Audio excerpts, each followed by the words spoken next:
Mukunda jewellers మొట్టమొదటి factory outlet ఇప్పుడు కూకట్పల్లి, కొత్తపేట్, సోమాజిగూడ మరియు ఖమ్మంలో. Welcome to Suman TV. నేను మీ Suman TV. Jani master top choreographer. ఇతనికి సంబంధించినటువంటి విషయంలో కనుక మనం చూస్తే కొన్ని సెక్షన్స్ కీలక అంశాలు కనుక మనం చూస్తే డెఫినెట్గా జానీ మాస్టర్కి ఫ్యూచర్ ఉందా లేదా అనేటువంటి డౌట్ అయితే రాక మానదు మనకి. అండ్ సెకండ్ థింగ్, అతన్ని అన్ని అరాచకాలు చేశారా అనేటువంటి డౌట్ కూడా చాలామందికి ఉంది. అయితే దీనికి సంబంధించినటువంటి వాటిలో 0 FIRలో అసలు ఏం చెప్తుంది ఏంటి, అట్ ద సేమ్ టైం జరిగినటువంటి విషయం ఏంటి, అతనికి బెయిల్ వస్తుందా రాదా, అరెస్ట్ అయ్యే అవకాశం ఉందా లేదా అనేటువంటి విషయాలు ఈరోజు మనతో పాటు ప్రముఖ అడ్వకేట్ శశికాంత్ గారు ఉన్నారు. అది వారి మాటలో తెలుసుకుందాం. హలో శశికాంత్ గారు. హలో నాగరాజ్ గారు. సరే, జానీ మాస్టర్ కేసులో ఎంటైర్ కనుక చూస్తే అంటే ఆ సెక్షన్స్ ప్రకారం కానివ్వండి, లేదంటే ఆ ఇన్సిడెంట్స్ అందులో వివరించినటువంటి విధానం కానివ్వండి, ఏమున్నాయి, అండ్ బెయిల్ వచ్చే అవకాశం ఉందా లేదా, ఒకవేళ జైలుకి వెళ్తే ఎన్ని డేస్ జైలు ఉండే అవకాశం ఉంటుంది సెక్షన్స్ ప్రకారం అయితే, అంటే లీగల్ పాయింట్ ఆఫ్ వ్యూ నుంచి చూసినప్పుడు. సో మనము ముందుగా అసలు ఈ జానీ మాస్టర్ చరిత్ర చూసుకుంటే ఆయన ఒక చిన్న స్థాయి నుంచి వచ్చిన డాన్సర్. ఈ షోస్లో, టీవీ షోస్లో అక్కడ ఇక్కడ చేసుకుంటూ క్రమంగా ఎంతో కష్టపడి ఎదుగుతూ వచ్చాడు ఆయన. మనం చూస్తే ఆయన చాలా సోషల్ వర్క్స్లో కూడా మనకు కనిపిస్తూ ఉన్నాడు మొన్నటి వరకు. ఓకే, ఒక ప్రముఖ పార్టీలో కూడా ఆయన ప్రచారం చేస్తూ జరిగింది. సో ఇట్లా చూసుకుంటే జానీ మాస్టరు దాదాపు దగ్గర ఇఫ్ ఐఎమ్ నాట్ రాంగ్ ఒక 20 years నుంచి అందరికీ పరిచయస్తుడు. అయితే ఆయన ఓన్లీ తెలుగు ఇండస్ట్రీకే కాకుండా ఆయన పాన్ ఇండియాలో కొరియోగ్రాఫర్ అయిపోయి, మనం చూస్తే సల్మాన్ ఖాన్తో పాటు వీళ్ళతో పాటు కూడా బాలీవుడ్లో కూడా ఆయన కొరియోగ్రఫీ చేసి నేషనల్ అవార్డు కూడా తీసుకుంటాం జరిగింది. ముందుగా ఆయన గురించి కొంచెం మంచి కూడా మాట్లాడుకోవాలి. ఎందుకంటే ఆయన ఏమేమి సంపాదించాడో, ఏమేమి సాధించాడో మాట్లాడుకొని క్రమంగా ఏం మర్చిపోయాడో కూడా మనం మాట్లాడుకొని ఈ ఇంటర్వ్యూ ద్వారా మనం ఒక లెసన్ని కూడా జనాలకి పంపించాలి. ఓకే, ఎందుకంటే మనము ఈ రీసెంట్ మధ్యకాలంలో చూస్తే నాగరాజ్ గారు, if I'm not lost 6 months నుంచి మనం చేసిన ఇంటర్వ్యూల్లో సెలబ్రిటీస్ ఇట్లాంటి వాటికి గురవుతాం. మనది ఇది 10వ ఇంటర్వ్యూ ఉండొచ్చు దగ్గర మనం చూస్తే. ఓకే, ఈ సెలబ్రిటీస్ చిన్న సెలబ్రిటీస్ ఇట్లాంటి కేసెస్లో ఇరుక్కున్నారు. ఇప్పుడు ఈయన పెద్ద సెలబ్రిటీ జానీ మాస్టర్ అన్నది మేబీ ఆయన చిన్న స్థాయి నుంచి వచ్చాడు, కానీ ఆయన ఒక పెద్ద స్థాయికి వెళ్ళిపోయాడు ఆల్రెడీ. అవును, కానీ ఆ వ్యక్తి పైన వచ్చిన ఆరోపణలు ఏంటంటే, ఈ అమ్మాయి ఎవరైతే జానీ మాస్టర్ దగ్గర అసిస్టెంట్లా పనిచేస్తుందో ఆ అమ్మాయి దగ్గర 5 ఏళ్ల నుంచి ఈయన దగ్గర జానీ మాస్టర్ దగ్గర అసిస్టెంట్లా పనిచేస్తుంది. ఈ జానీ మాస్టర్ ట్రైనింగ్ కూడా అద్భుతమైన డాన్సర్, కొరియోగ్రాఫర్ కాబట్టి ఈ జానీ మాస్టర్ ట్రైనింగ్ కూడా చాలా అద్భుతంగా ఇస్తాం వల్ల ఈ అమ్మాయి జానీ మాస్టర్ దగ్గర కంటిన్యూ చేస్తాం మొదలుపెట్టింది. ఎందుకంటే ఈ అమ్మాయి ఆస్పిరేషన్ ఏముండే అంటే, చిన్నప్పటి నుంచి నేను చాలా పెద్ద డాన్సర్ అవ్వాలి, హీరోయిన్ అవ్వాలి, కొరియోగ్రాఫర్ అవ్వాలి అని ఉంటుంది కదా, సహజంగా ఉంటుంది కదా, పిల్లలు అన్నాక టీవీలు చూస్తుంటారు. సో అలాగే ఆ అమ్మాయి కూడా ఎంతో ఆస్పిరేషన్లో వచ్చి ఈ జానీ మాస్టర్ దగ్గర పని చేస్తే ఒక అదృష్టంలాగా భావించి ఆ అమ్మాయి క్రమంగా నేర్చుకుంటాం మొదలుపెట్టింది. 2019 నుంచి జానీ మాస్టర్ దగ్గర ఈమె ట్రైనింగ్ పొందుతుంది.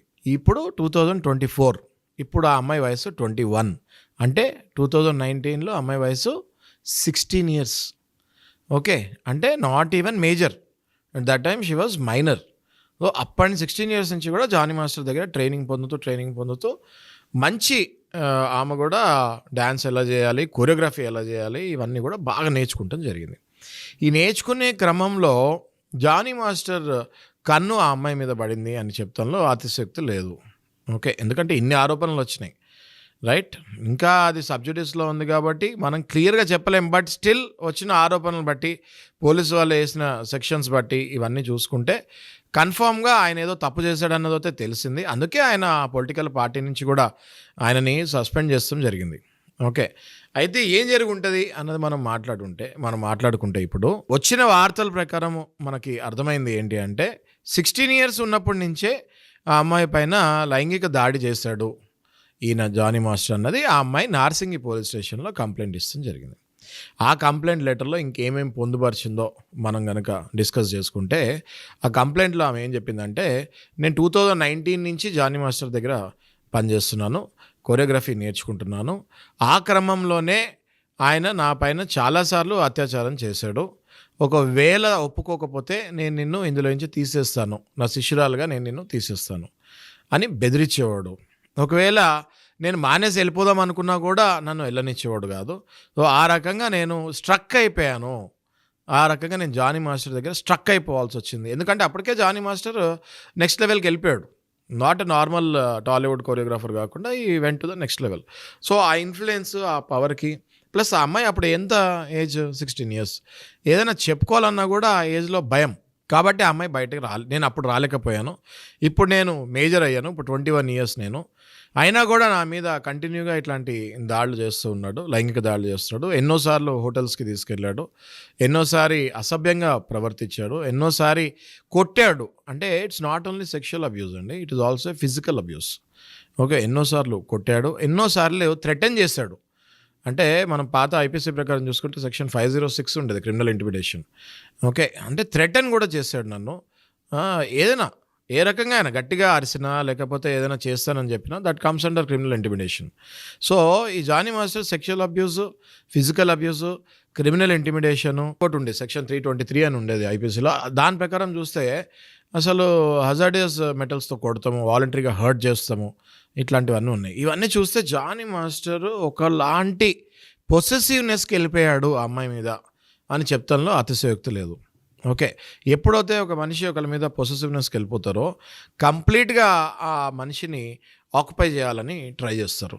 ఆ క్రమంలోనే ఇట్లాంటి పిచ్చి గొడవలు, ఇట్లాంటి ఫిజికల్ అబ్యూస్లు, ఇట్లాంటి సెక్షువల్ అబ్యూస్లు, ఎప్పుడు పడితే అప్పుడు క్యారవాన్లోకి వచ్చి నాతోటి అసభ్యంగా ప్రవర్తించేవాడు, ఇవన్నీ చెప్తాం జరిగింది ఆమె. ఏది నార్సింగి పోలీస్ స్టేషన్లో కంప్లైంట్లో. అయితే మనము ఈ కంప్లైంట్ ప్రకారం చూసుకుంటే నాగరాజు గారు, ఇప్పుడు వాళ్ళు బుక్ చేసింది పాష్ యాక్ట్ అని ఒకటి ఉంది, prevention of sexual harassment against women. Okay, ఇది 2013లో వచ్చింది.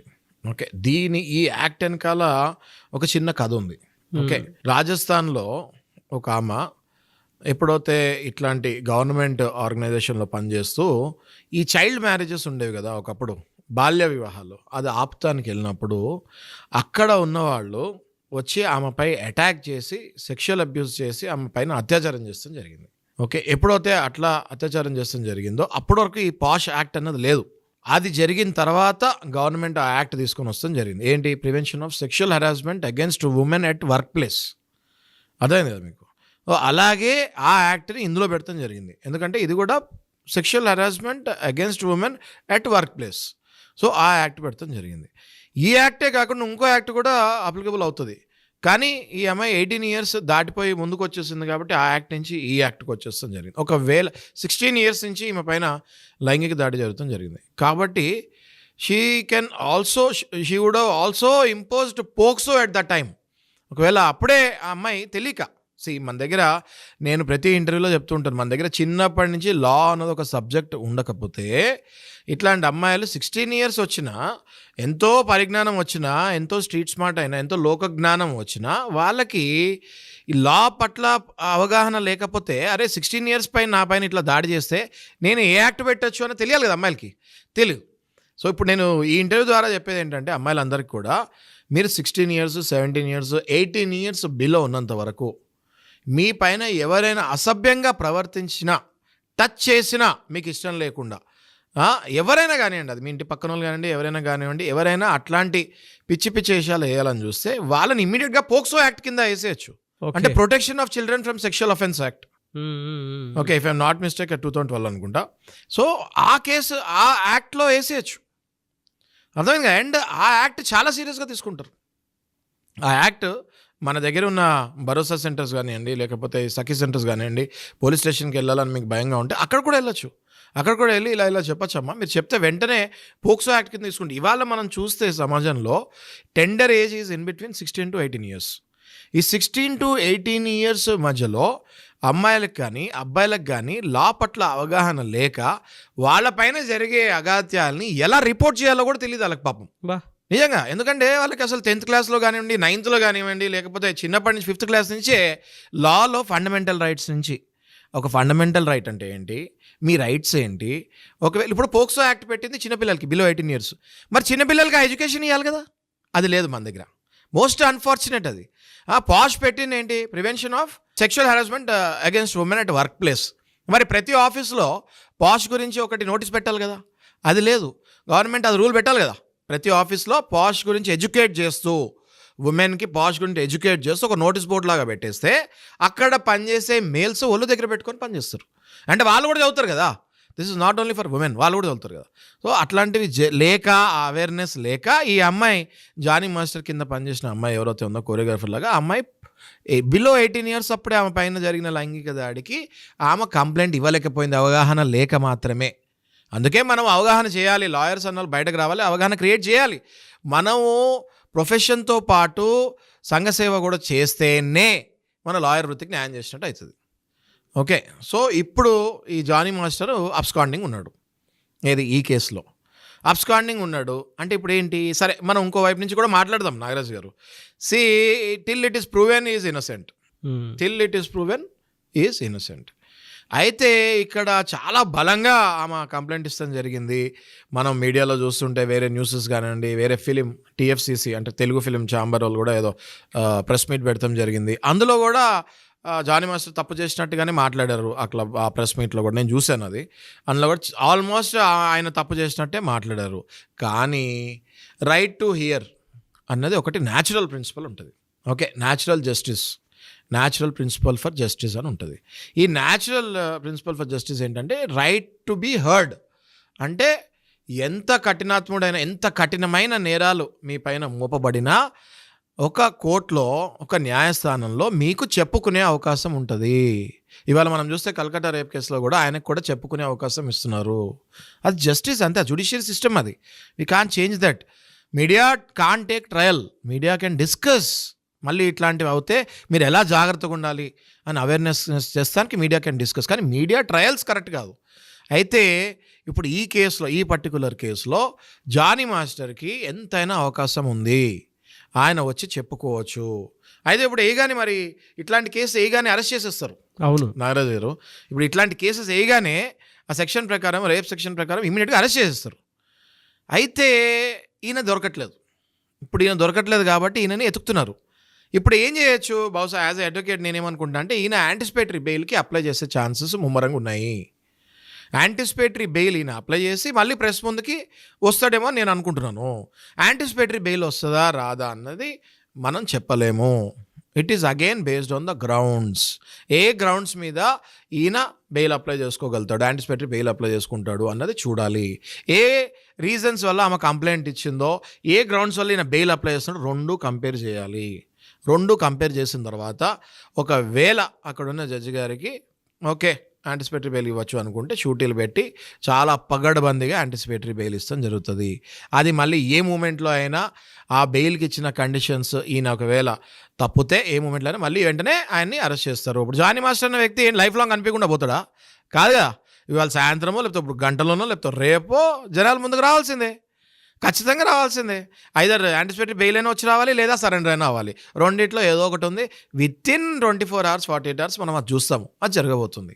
ఓకే, సో ఈ పరిస్థితిలో, ఈ క్రమంలో మన అందరం కూడా ఆలోచించాల్సింది ఏంటి అంటే, ఇప్పుడు సమాజంలో టూ టైప్స్ ఆఫ్ మనుషులు ఉంటారు. ఒకడు కామన్ మ్యాన్, ఒకడు సెలబ్రిటీ. అంతే కదా? అవును అవును అవును. కామన్ మ్యాన్, ఒకటి సెలబ్రిటీ. ఇప్పుడు ఈ సెలబ్రిటీ అయ్యే క్రమంలో మీ వెనకాల చాలామంది ఫ్యాన్స్ ఫామ్ అవుతూ ఉంటారు. ఆ ఫ్యాన్సే మీకు డేంజర్ అయ్యే ఛాన్స్ ఉంటుంది మీరు కనుక మిస్బిహేవ్ చేస్తే. మన కర్ణాటక సూపర్ స్టార్ తీసుకున్న, కర్ణాటకనేనా?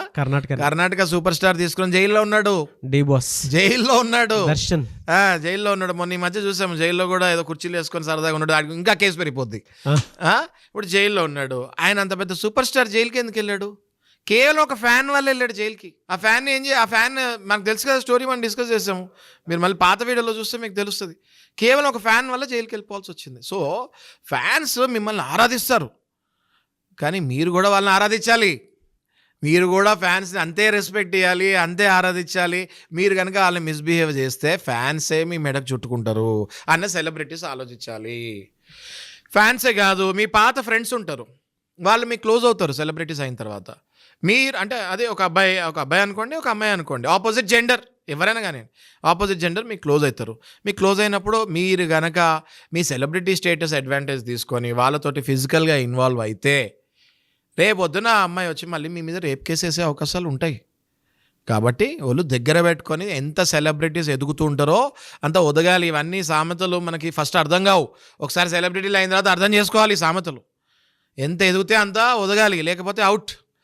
అదొకటి. ఇంకోటి నాగరాజ్ గారు ఇంటర్వ్యూ ముగించే ముందు I want to tell one thing to all the boys of 16 to 18 years and 18+ years.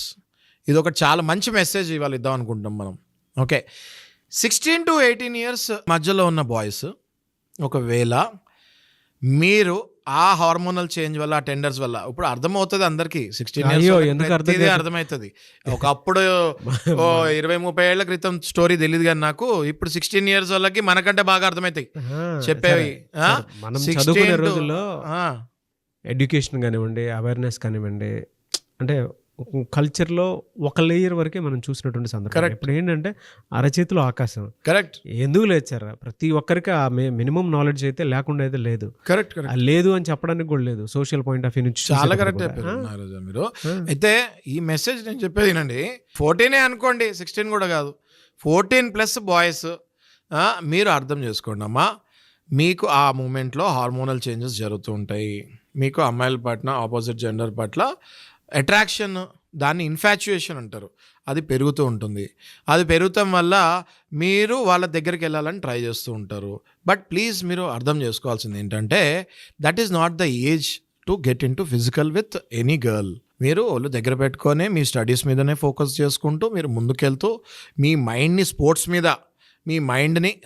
మీదకి తీసుకెళ్తూ మీరు మైండ్ డైవర్ట్ చేసుకుని లేకపోతే without any sin of years below 18 years అబ్బాయిల మీద కూడా కేసెస్ మోపబడ్డాయి. పోక్సో కేసులో, protection of children from sexual అఫెన్స్లో మీకు తెలియకుండా 18 ఇయర్స్ లోపు ఒకవేళ మీరు అబ్బాయిలు ఎవరైనా అమ్మాయిలతో మిస్బిహేవ్ చేసినా వాళ్ళ పేరెంట్స్ మీద పోక్సో కేసు బ్రహ్మాండంగా వేయచ్చు. So be very very careful. Sir, అంటే ఇప్పుడు ఇతని మీద ఉన్నటువంటి సెక్షన్స్ ప్రకారం కనుక మనం చూస్తే బెయిల్ వచ్చే అవకాశం అనేది యాంటిసిపేటరీ బెయిల్ మీద ఉంది అని చెప్పేసి అన్నారు. ఒకవేళ ఇది కన్ఫర్మ్ అని చెప్పేసి అంటే నాగరాజ్ గారు, మనం ఇది కేస్ స్టడీ తీసుకోవాలి తప్ప ఈ కేసులో వస్తుందా రాదా అన్నది మాట్లాడటానికి లేదు. కేస్ స్టడీ తీసుకుంటే ఒకవేళ ఇట్లాంటి కేసులలో ఎందుకు వస్తుంది బెయిల్ అనేది మనం మాట్లాడుకోవచ్చు. సబ్జుడిస్లో ఉంది కాబట్టి. అయితే ఇట్లాంటి కేసులలో బెయిల్ కొన్ని వచ్చిన సందర్భాలు ఉన్నాయి, కొన్ని రాని సందర్భాలు ఉన్నాయి. వచ్చిన సందర్భాల్లో ఎలా ఉంటాయంటే ఈయన వేసే పిటిషన్లో ఏ గ్రౌండ్స్ మీద బెయిల్ వేస్తున్నాడు అన్నది చూడాల్సి వస్తుంది.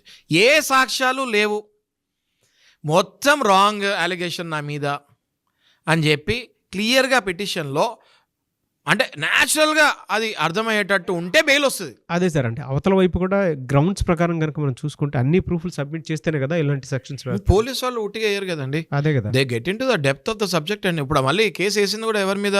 నార్మల్ వ్యక్తి కాదు కదా, ఇన్ఫ్లుయెన్స్డ్ పర్సన్ మీదే కదా.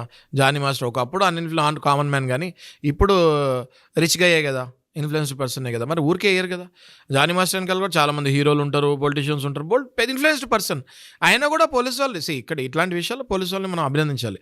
అయినా కూడా వాళ్ళు ఏమాత్రం జంకకుండా ఈయన మీద కేసు నమోదు చేస్తాం జరిగింది. సో కేసు ఎప్పుడైతే పోలీసు వాళ్ళు నమోదు చేశారో the burden lies on the police, the burden of evidence lies on the police. కాబట్టి వాళ్ళు ఎవిడెన్స్ లేకుండా అంత ఈజీగా కేసు వేయరు. వాళ్ళు ఎప్పుడైతే వీళ్ళు జానీ మాస్టర్ తరపున అడ్వకేట్ వచ్చి బెయిల్ వేయడం జరుగుతుందో అవతల వైపు పోలీసుల తరపున పబ్లిక్ ప్రాసిక్యూటర్ వచ్చి ఎందుకు ఇవ్వకూడదో కూడా చెప్తారు నాగరాజ్ గారు. ఇప్పుడు ఇది హైకోర్టులో వేయచ్చు బహుశా. ఓకే, హైకోర్టులో వేస్తే ఇలా జానీ మాస్టర్ త్రూ అడ్వకేట్ వచ్చి చెప్తాం జరుగుతుంది, ఇలా ఇది పరిస్థితి, మరి దీని ప్రకారం చూసుకుంటే యాంటిసిపేటరీ బెయిల్ మేము అడుగుతున్నాము అనేసి. అవతల పబ్లిక్ ప్రాసిక్యూటర్ ఏం చెప్తారు? మైలాడ్ ఇప్పుడు పరిస్థితి చూస్తే గ్రౌండ్స్ చాలా టఫ్ ఉన్నాయి, 100% ఈయన అలిగేషన్స్ ఉన్నాయి, ఇవి మా ఎవిడెన్సెస్ అని కొన్ని చూపిస్తాం జరుగుతుంది. సో జడ్జి గారి చేతిలో ఉంటుంది అది. ఇఫ్ ఈ ఫీల్స్ దట్ 100% తప్పు చేస్తాడు అనుకుంటే బెయిల్ రాదు. ఇఫ్ ఈ ఫీల్స్ దట్ అవి రాంగ్ అలిగేషన్స్ అనుకుంటే ఖచ్చితంగా వచ్చే అవకాశం కూడా ఉంటుంది. చూద్దాం. అంటే ఏదేమైనా సరే తెలుగు రాష్ట్రాల్లో మాత్రం ఈ కేసు సంచలనం, నో డౌట్. ఎందుకంటే he's national award winner. First thing, 2 కష్టపడి పైకొచ్చి ఆ స్థాయి దాకా వచ్చినటువంటి మనిషి. 3 పొలిటికల్ పార్టీలో తను కూడా కీలక పాత్ర వహించినటువంటి సందర్భాలు కూడా ఉన్నాయి. ప్రీవియస్ ఎలక్షన్స్ చూస్తే నాగరాజ్ గారు నేషనల్ అవార్డు విన్నర్ అవనియండి, లేకపోతే పొలిటికల్ ఎంత టాప్ పొజిషన్ ఉన్న ఎమ్మెల్యేలు అవి కూడా స్టోరీలు బయటకు వచ్చాయి. చట్టానికి ఎవరు చుట్టం కాదు అనుకుంటానికి మళ్ళీ ఇది ఒక చక్కటి ఉదాహరణ. ఓకే, సో ఎంత ఎదిగినా, నువ్వు ఎన్ని నేషనల్ అవార్డ్స్ కొట్టినా, లేకపోతే నువ్వు ఎంపీ అయినా ఎమ్మెల్యే అయినా ఒళ్ళు దగ్గర పెట్టుకొని స్త్రీలతోటి బిహేవ్ చేయాలి. అసభ్యంగా ఇష్టం వచ్చినట్టు మనం చూస్తున్నాం కదా కొన్ని నేకెడ్ వీడియోస్, ఇవి ఇష్టం వచ్చినట్టు అట్లాంటివి చేస్తే మీరు అనుభవించక తప్పదు. థ్యాంక్ యూ అండి, thank you so much Shashikanth garu. Thank you.